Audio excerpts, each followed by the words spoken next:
بسم اللہ الرحمن الرحیم سامعین مکرم، آج ہم جس موضوع پر بات کر رہے ہیں، آج کا جو ہمارا ٹاپک ہے، آج کا جو ہمارا عنوان ہے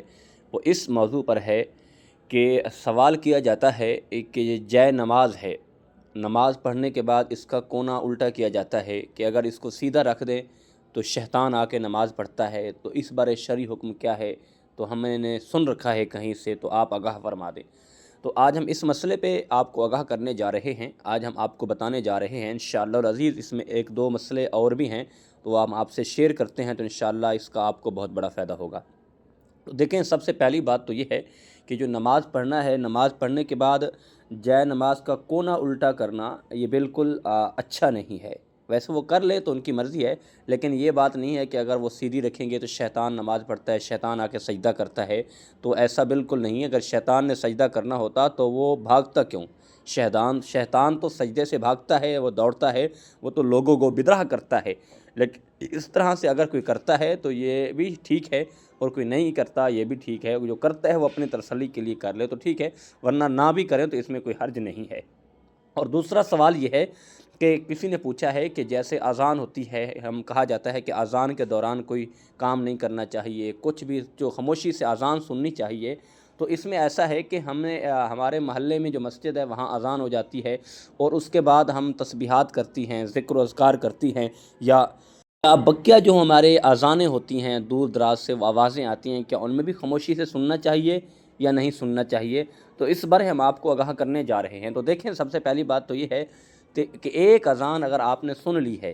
جو آپ کے محلے کی مسجد ہے وہاں آپ نے ایک اذان سن لی ہے، اس کا جواب دے دی ہے اور آسانی سے، اور اس کے بعد آپ اپنا ذکر و اذکار کرنا چاہیں، اپنی جو عبادت کرنا چاہیں کر سکتی ہیں۔ اس میں ایسا نہیں ہے کہ 50 اذانیں ہوتی ہیں، ہر 1 منٹ بعد 2 منٹ بعد اذان ہوتی رہتی ہے، 50 اذانیں ہیں وہ آپ پھر بیٹھے رہیں، اس کے بعد ان اذانوں کا جواب دے کر پھر یہ ایسا کام کریں، تو ایسا بالکل نہیں ہے۔ آپ ایک اذان جب آپ نے سن لی ہے، آپ نے اس کا جواب ایک آسانی سے دے دیا ہے، تو اس کے بعد آپ اپنا ذکر و اذکار کرنا چاہیں، نماز پڑھنا چاہیں، نوافل پڑھنا چاہیں، تسبیحات کرنا چاہیں، قرآن پاک کی تلاوت کرنا چاہیں تو وہ آپ کر سکتی ہیں۔ وہ بھی منع اس لیے کیا گیا ہے، ہمارے علماء کرام نے، فقہاء کرام نے منع کیا ہے کہ جو اذان کے دوران یہ گپ شپ کرتے ہیں، یہ باتیں کرتے ہیں، یہ منافق کرتے تھے،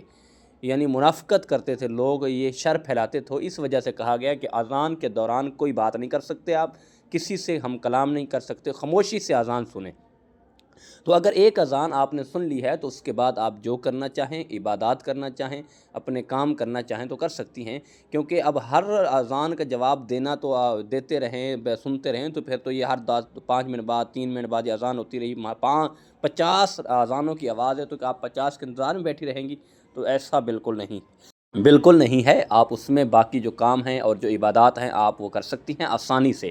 اور آگے جو سوال کیا جاتا ہے وہ یہ ہے کہ وہ کہا جاتا ہے کہ جیسے چاند گرہن ہوتی ہے تو ہمیں بڑے نے کہا ہے کہ میاں بیوی اگر سوئے ہوئے ہیں تو سیدھا سو جائیں، سیدھا لیٹ جائیں، اور ایک دوسرے کو ہاتھ بھی نہ لگائیں۔ اگر ہاتھ لگائیں گے تو جو بچہ ہے پیٹ میں، بیوی حاملہ ہے، تو وہ اس کو نقصان ہو سکتا ہے، اس میں کوئی عیب ہو سکتا ہے۔ یہ ایک ساری باتیں ہیں جہالت کی،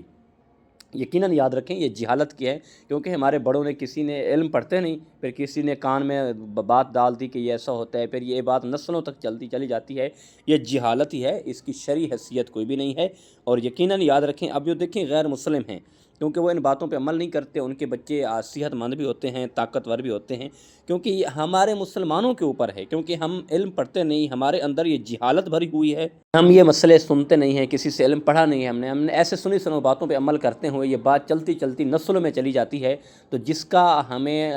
بزرگ کہتے ہیں کہ اس کا قبر میں ہمیں عذاب ہوگا، یہ قبر میں اس کا حساب دینا ہوگا، کیونکہ یہ جہالت ہے، یہ ایک شرک ہے، جہالت کی طرف ہم تو جا رہے ہیں، یقیناً اس کا ہم جرم دار ہیں۔ باقی اس کی کوئی شرعی حیثیت نہیں ہے، شریعت نے اس طرح کا کوئی عمل نہیں بتایا۔ تو آپ قرآن پاک کی تلاوت کریں، ذکر اذکار کریں، تو اللہ پاک قادر ہے، کریم ہے، اللہ بخشنے والا ہے۔ اللہ ہم سب کا حامی و ناصر ہو، اللہ ہم سب کے لیے آسانیاں پیدا کرے، اللہ ہم سب کی تکلیفوں کو دور کر کے اللہ ہمیں خوشیاں نصیب فرمائے۔ وما توفیقی الا باللہ العلی العظیم۔